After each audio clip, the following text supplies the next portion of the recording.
എനിക്ക് ദോശ വേണം. ദോശ മതി, ദോശ മതി, ദോശ മതി. എന്റെ മോനെ, അപ്പൊ ഞാൻ ഇക്കണ്ട ചപ്പാത്തി ഒക്കെ ഉണ്ടാക്കി വെച്ചത് ആര് തിന്നാനാ?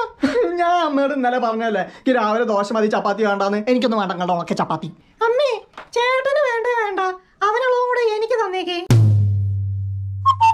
എടാ, നീ വാശി പിടിക്കാതെ മര്യാദയ്ക്ക് വന്ന് കഴിക്കാൻ നോക്ക്, അല്ലെങ്കിൽ നിനക്കുള്ളതും കൂടെ ഞാൻ പിങ്കിക്ക് എടുത്ത് കൊടുക്കും. എനിക്ക് വേണ്ടെന്ന് പറഞ്ഞില്ലേ, ദോശ മതി. എന്നാ അവിടെ പട്ടിണി കിടക്കാൻ. നീ വാ മോളെ. അശോ, പാവുണ്ടോ, ദോശ കിട്ടിയില്ല അത്രേ. ഇതിന് ചുട്ടു വെച്ച ചപ്പാത്തി ഒന്നും കാണാനോ? നിങ്ങള് ദോശ ഉണ്ടാക്കി തരില്ല എന്ന് അറിയാവുന്നതുകൊണ്ട് എല്ലാ ചപ്പാത്തി ഞാൻ നേരത്തെ തന്നെ തിന്ന്.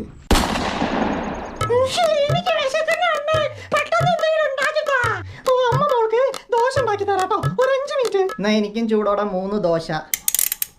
ചൂടോടെ ദോശ മാത്രം മതിയോ എന്റെ പൊന്നുമോന്? ദോശയ്ക്ക് ഉള്ളി ചമ്മന്തി മതി.